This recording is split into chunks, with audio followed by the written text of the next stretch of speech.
चलिए फिर से स्वागत है आप लोग का स्मार्ट क्लास के यूट्यूब चैनल पर। आज हम लोग जानेंगे पॉलिटिकल साइंस और क्लास 10th के कुछ अच्छे क्वेश्चंस, जिसके द्वारा हम लोग उनके बहुत सारे प्रॉब्लम्स को सॉल्व करेंगे। तो 10th क्लास आपके लिए भी कुछ क्वेश्चंस है जिसको अब थोड़ी देर बात करेंगे। पहले हम लोग 12th के कुछ क्वेश्चन को करते हैं। पहला क्वेश्चन है पेरेस्ट्राइका क्या है।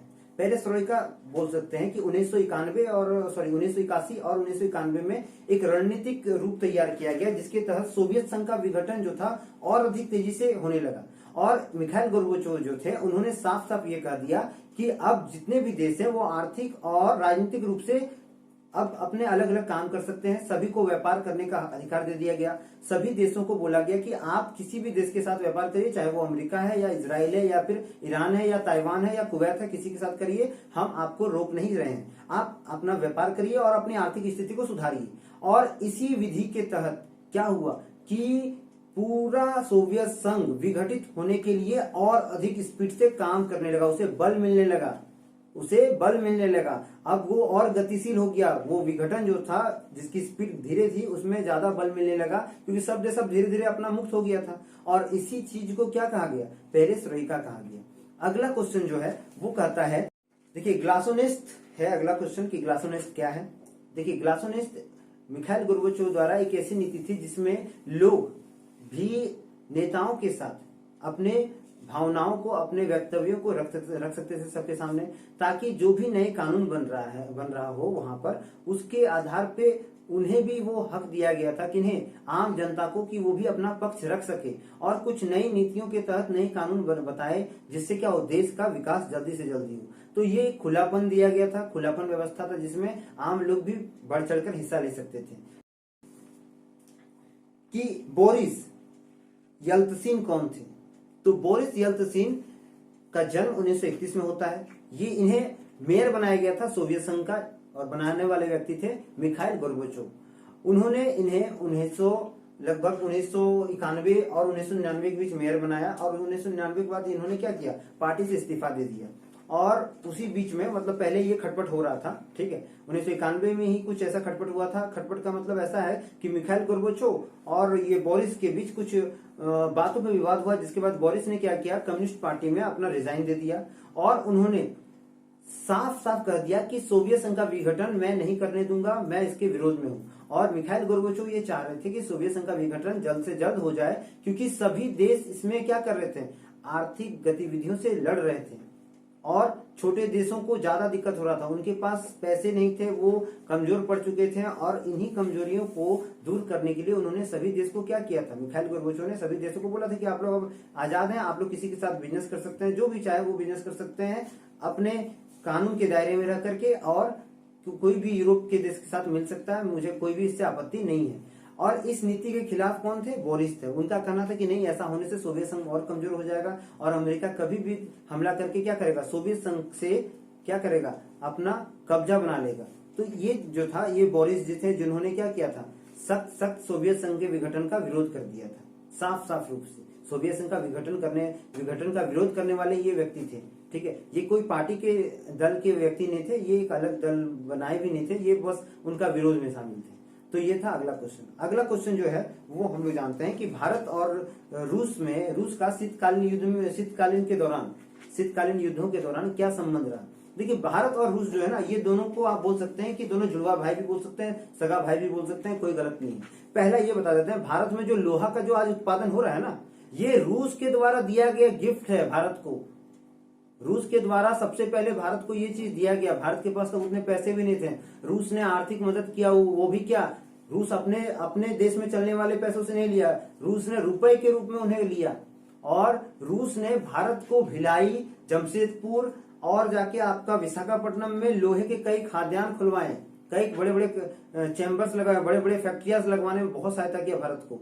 और आर्थिक संयंत्र जितना भी लगता है उसमें, उसका पूरा मदद रूस ने किया भारत को, ठीक है। ये रूस के तरफ भारत को हेल्प मिला है। दूसरा क्या होता है कि भारत में कभी भी कोई तरह का आर्थिक तंगी हुआ है तो रूस हमेशा भारत को हेल्प किया है। जैसे कि मान लीजिए कि एक समय था जब भारत में अकाल पड़ा था, तो रूस ने क्या किया था, बहुत सारा धन भारत को कर्ज पे दिया था। कर्ज पे नहीं बोल सकते कि एज अ फ्रेंडशिप दिया, और उससे भारत के लोगों को आर्थिक रोजगार मिला। जो हम लोग आज बोलते हैं ना उन्नत कृषि, जो है वो रूस के द्वारा भारत का किया गया एक हेल्प के रूप में है।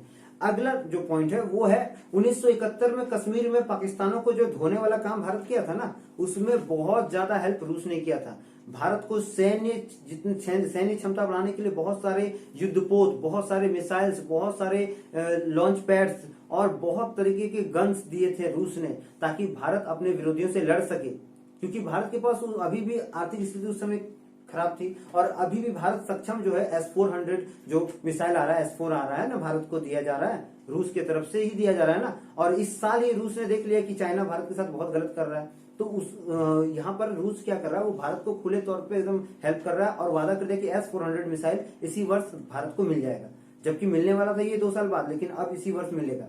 तो रूस भारत का क्या कर रहा है, सैन्य स्थिति में भी बहुत ज्यादा हेल्प कर रहा है। कश्मीर मुद्दा में भारत का जब भी नाम उठाया गया पाकिस्तान द्वारा वहां पर कि भारत जो है वो कश्मीरियों पर अत्याचार कर रहा है, कश्मीरियों लोगों को मार रहा है, पीट रहा है, भारत के आर्मी बटालियन ऐसा कर रहे हैं, तो रूस ने सख्त इस पर विरोध किया कि भारत ऐसा कुछ नहीं कर रहा है, मैं भारत के समर्थन में खड़ा हूं। भारत जबकि वहां पर शांति स्थापित करना चाहता है और रूस ने भारत को बहुत सहायता की है। तो इस तरह से बोल सकते हैं कि रूस और भारत के बीच जो है मैत्रीपूर्ण संबंध बहुत अच्छे हैं। अच्छा, और एक चीज बता दे रहा हूं कि भारत में जितने भी एक्ट्रेस हैं, एक्टर हैं, गायकार हैं, जैसे हम लोग के यहाँ पे लोकगीतों को पसंद किया जाता है ना, रूस में उसी तरह भारत के बॉलीवुड को पसंद किया जाता है। यहाँ के कई सारे एक्टर हैं, कई सारे बोल सकते हैं सिंगर हैं, जो वहां जाकर उन्हें बुलाया जाता है, आमंत्रित किया जाता है। लता मंगेशकर हो गया, सोनू निगम हो गए, इन्हें बुलाया जाता है वहां पर और वहां गाना गवाया जाता है, क्योंकि उन्हें वहां बहुत पसंद किया जाता है। जैसे हम लोग पसंद करते हैं उस तरह वो लोग भी क्या है, भारत के बॉलीवुड से बहुत ज्यादा प्रभावित है। अगला क्वेश्चन जो है वो है 10th क्लास का क्वेश्चन है, पिकेटिंग क्या है।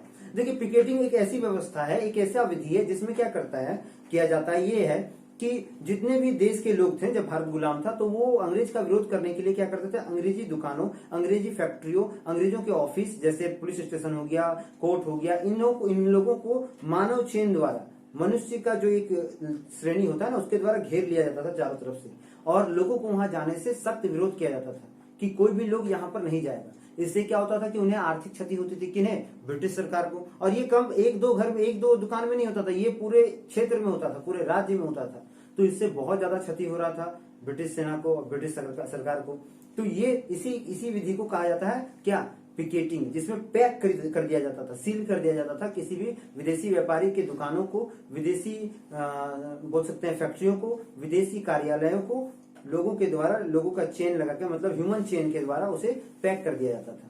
अगला क्वेश्चन जो था वो कहता है कि 19वीं सदी में, ठीक है, 19वीं सदी में किस प्रकार से जो आपका जाकर के ये हो रहा था, कैसे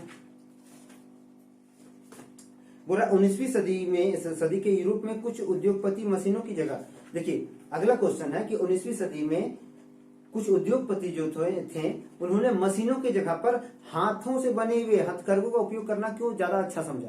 देखिए 2-3 कारण बता देता हूं। पहला कारण ये था कि 19वीं सदी में जो भी ऐसे लोग थे जो इनको पता था कि बड़े बड़े मशीन आ चुके हैं और वो लोगों से अधिक स्पीड काम कर सकते हैं, तो उनके पास ये हो सकता है कि उनके पास उतना पूंजी नहीं होगा कि वो उस मशीन को खरीद सके। कौन, उद्योगपति सबके पास उतना पूंजी नहीं होगा कि वो ऐसे मशीन खरीद सके जिनसे क्या हो कि अधिक से अधिक उत्पाद तैयार किया जा सके।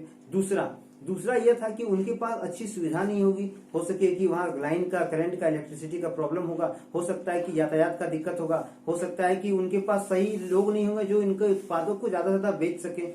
दूसरा कारण ये होगा। तीसरा कारण ये होगा कि वे वहां के लोगों को खुश करने के लिए, ताकि कोई उनके फैक्ट्रियों को खराब ना कर सके, क्षति ना पहुंचा सके, तो वहां हथकरघों को रखा होगा कि आप ही लोग काम करो, मशीन का यहाँ दरकार नहीं है। चौथा ये हो सकता है कि वहां के जो मशीन को बैठाया जाता है वो क्षेत्र बहुत छोटा होगा और साथ ही साथ उनको मेंटेन करने के लिए उनके पास पर्याप्त संसाधन नहीं होंगे। इसीलिए उन लोगों ने क्या किया, उद्योगपतियों ने हथकरघों का ही यूज किया, क्योंकि उन्हें उतना ज्यादा इसके बारे में चॉइस नहीं होता है। आज के लोगों को बहुत सारे, देखिए कि हम लोग का ही देख लीजिए, घर में अगर हम लोग के दादा दादी हैं या फिर कोई बड़े पापा हैं या फिर कोई, उन्हें अब स्मार्टफोन देंगे तो वो लोग चलाने में थोड़ा हिचकते हैं। अगर उनको स्क्रीन चलाने दिया जाए तो कुछ ऐसे करके चलाते हैं, ऐसे चलाते हैं ना, तो उनको एक्सपीरियंस नहीं होगा। तो उद्योगपतियों को भी ऐसा एक्सपीरियंस नहीं होगा कि फैक्ट्रियों को कैसे मेंटेन करना है, उन्हें उतना खर्चा सुन करके हो सके कि उनको क्या होगा, मेंटेन करने में दिक्कत होता होगा। इसीलिए वो क्या किए थे, इसके सख्त खिलाफ थे, वो हथकरघों से ही अपना काम करवा रहे थे। तो ये कुछ इंपॉर्टेंट क्वेश्चन था। आशा करता हूं कि आपको सभी क्वेश्चन अच्छे से समझ में आ गए होंगे और ज्यादा अच्छा से और समझने के लिए लगातार YouTube चैनल हमारा देखते रहें। आगे के लिए लाइक करें, सब्सक्राइब करें और जितना से जितना हो सके इसे फॉरवर्ड करते जाएं। तब तक के लिए भारत माता की जय, वंदे मातरम, जय हिंद।